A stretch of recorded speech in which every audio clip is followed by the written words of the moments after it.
Você sabe sobre ADH, também chamado de vasopressina, aquaporinas? Você domina a diferença entre diabetes insípidos e mellitus ou você acha que é tudo na conta da insulina e da glicose? Fica comigo que depois da vinheta a gente vai fazer uma questão bombástica sobre esse assunto.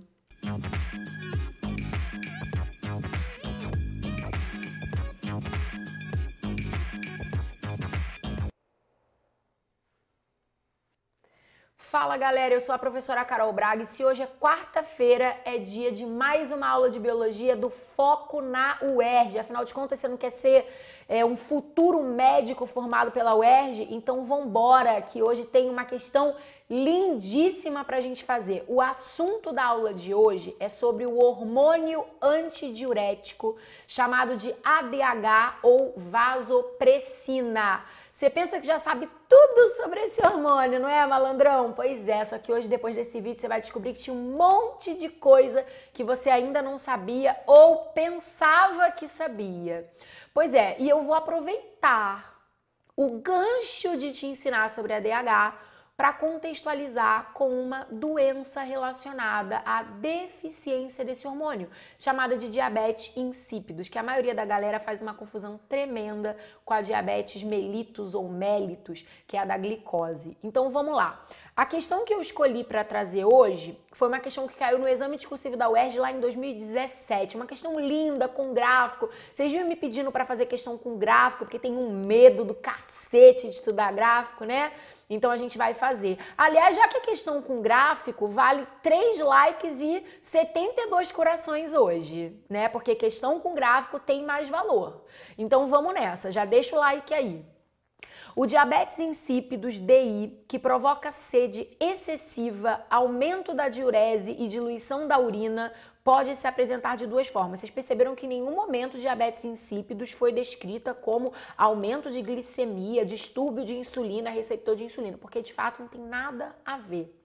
Ah, Carol, se não tem nada a ver, por que eles me sacaneiam dando tudo o nome de diabetes? Não era melhor chamar uma doença de alho e a outra de cebola? Para que fazer isso com a gente? Porque diabetes é uma palavra grega que significa sifão. Sifão por onde fica passando continuamente água.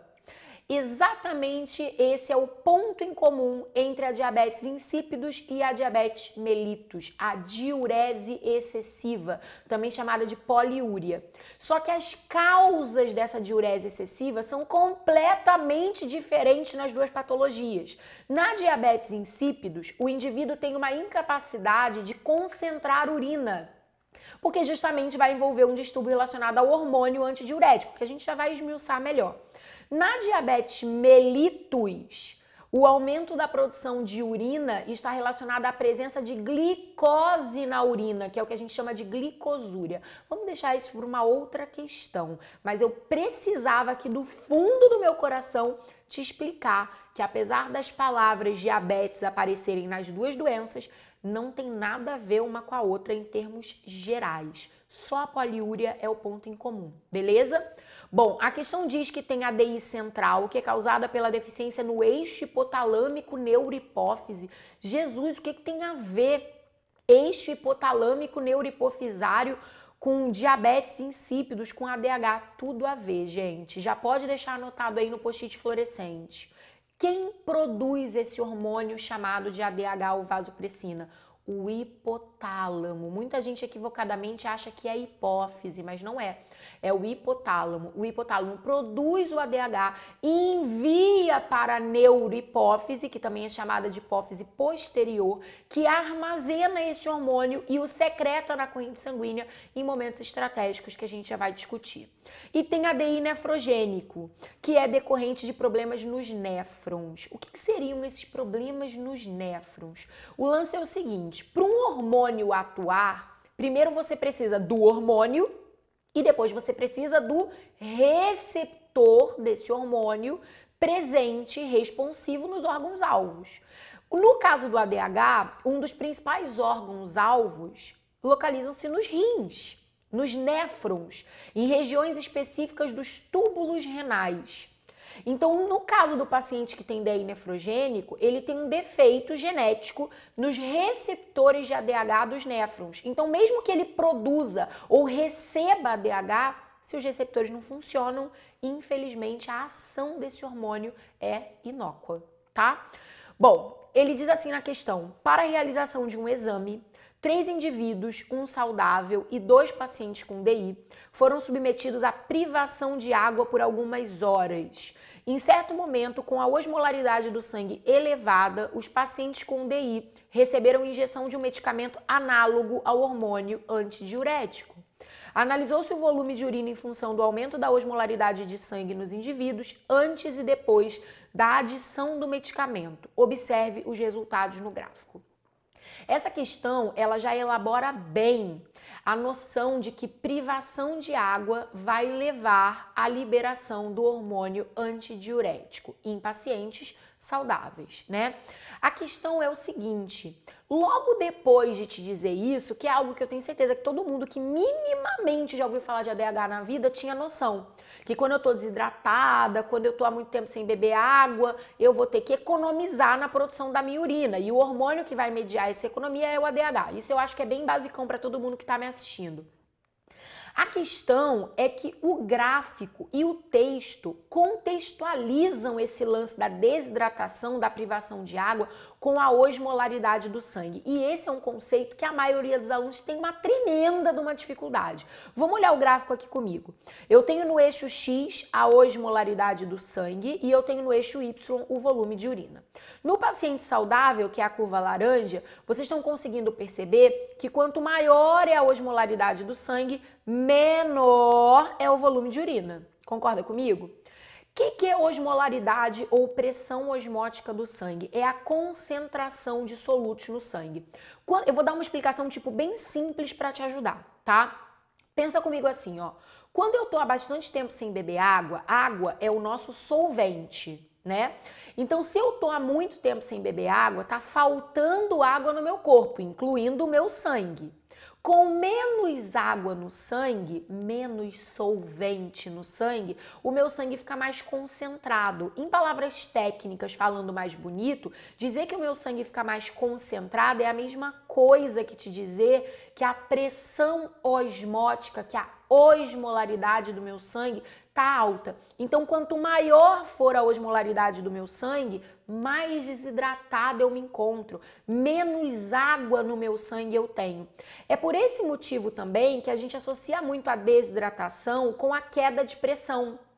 Quando uma pessoa fica muito tempo sem beber água, ela vê logo aquele teto preto, fica logo tonta, zonza, a pressão baixa. Porque se tá faltando água no sangue, o volume de sangue diminuiu. E um sangue menos volumoso, para além de ser mais concentrado, ele é um sangue que tem menos pressão contra a parede dos vasos. Essa pressão contra a parede dos vasos é o que a gente chama de pressão sanguínea, arterial, hidrostática. Então, esses são os dois principais fatores que explicam mecanismos de liberação de ADH no corpo: aumento da osmolaridade sanguínea e queda de pressão arterial. As duas coisas podem sim estar associadas a um quadro de privação de água, de desidratação, né? Olha quanta coisa importante. Bom, os resultados do gráfico estão mostrados ali, bonitinhos, e aí a pergunta é, primeira parte que eu já adiantei a beça para você. Explique a redução do volume de urina em função da osmolaridade sanguínea do indivíduo saudável. Basicamente correlacione os dois eixos do gráfico. Ó, escuta uma coisa que eu vou te falar agora, tá? Meus alunos já até sabem que isso aí é um mantra na minha vida. Toda questão que tem gráfico, usa o gráfico. Vou até te poupar do palavrão que eu geralmente acrescento quando eu transmito essa informação aos meus alunos, tá? Então, por gentileza, toda questão que tem gráfico, usa, pulei o palavrão, o gráfico. Porque senão a sua resposta não vai ficar padrão gabarito, você vai falar e no final vai falar, meu Deus, mas da onde eu perdi ponto? Porque você ignorou informações do gráfico, ok? Gráfico, tabela, qualquer questão experimental. Então você vai dizer, para além da explicação de que com o aumento da osmolaridade sanguínea o volume de urina diminui, você vai trazer o ADH como o mestre da operação da relação entre os dois fatores. E aí, para te ajudar nesse Paranauê, eu vou te explicar um pouquinho mais sobre o ADH. Depois tem a segunda parte que você vai ter que identificar o paciente que tem DI central. Vamos devagar. Bom, o ADH, que é a sigla de hormônio antidiurético, também chamado de vasopressina, então não estranha não que aqui no esquema que eu trouxe para vocês, ao invés de ADH, tá como vasopressina. É sinônimo, tá, gente? Só sinônimo.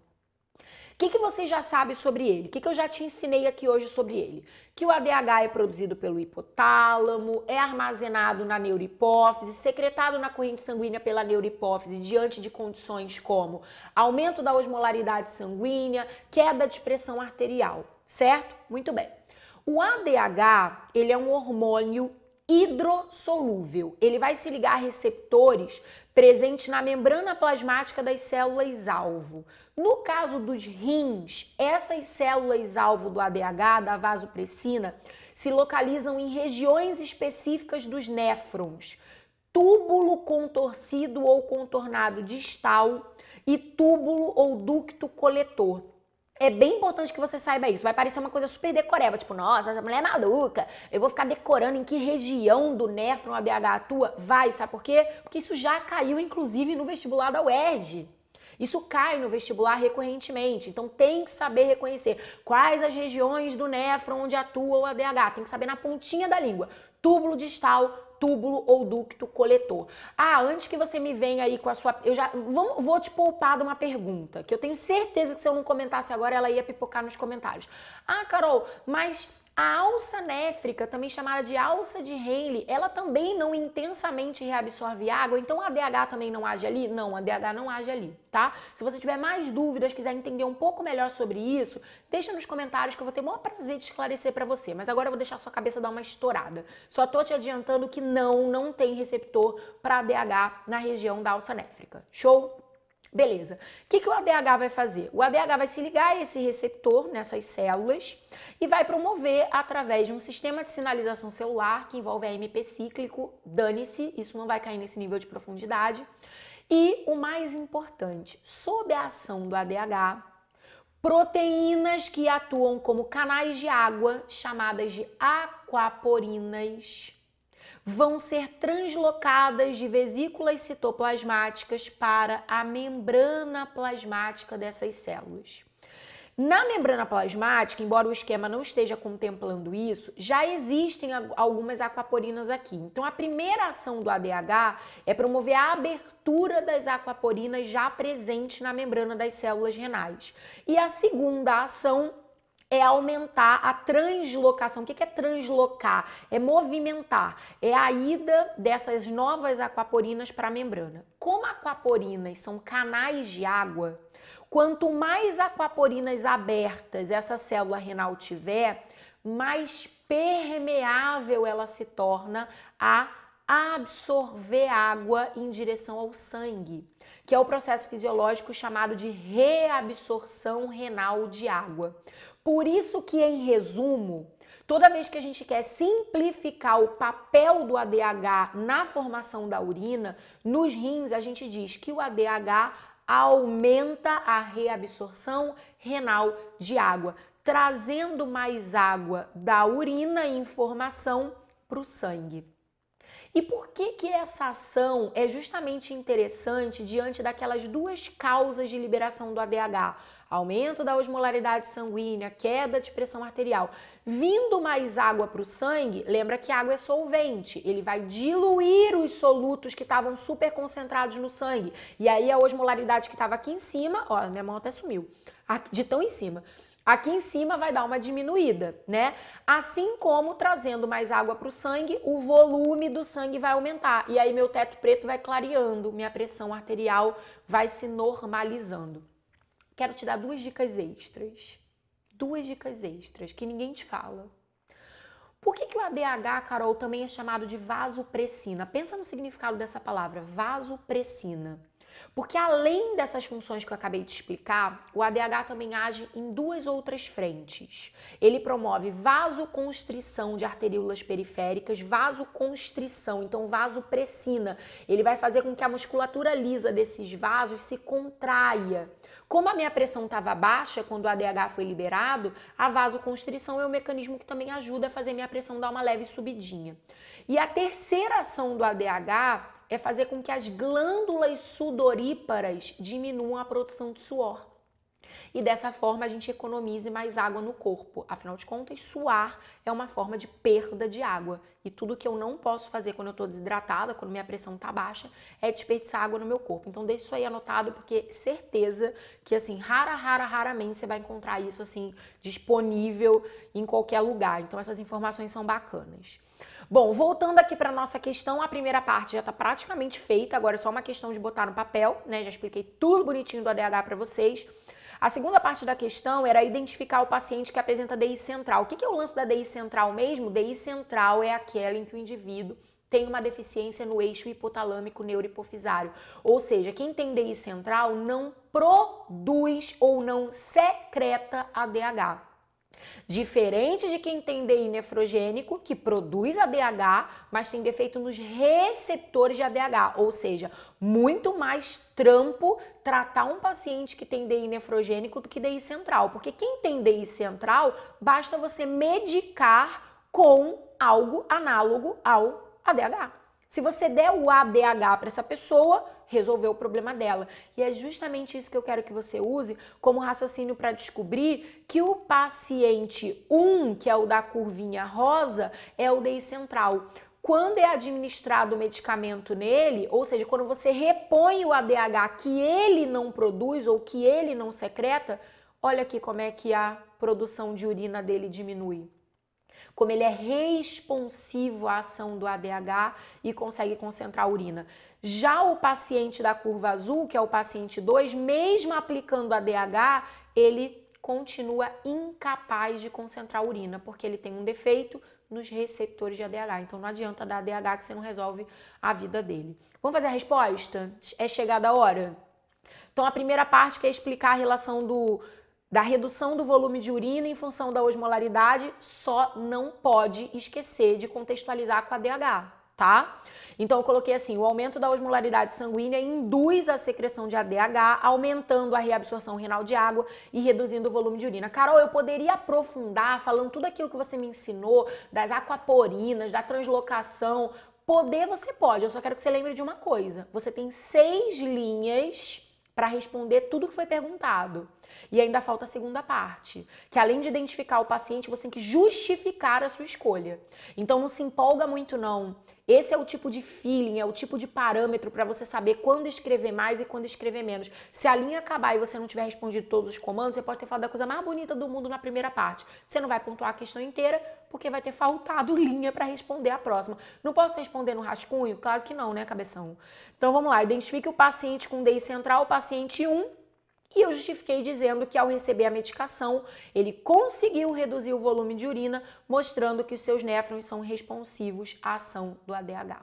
Pronto, finalizada a nossa questão. Eu sei que foi porrada, hoje foi muita informação, sua cabeça já deve estar até esfumaçando, mas o objetivo é esse, né? Se for pra vir aqui dar aquele conteúdinho bobinho, que nem tem aos milhões aqui no YouTube, eu juro pra você que eu fico em casa terminando de ver minha série do Vis-a-Vis que eu não consegui até agora. Então espero que vocês tenham gostado, deixem muitos comentários, qualquer dúvida, qualquer sugestão de outra questão que também te deixe amedrontado, é só deixar aqui que eu vou ler e responder a todo mundo. A gente se vê semana que vem, beijo, tchau!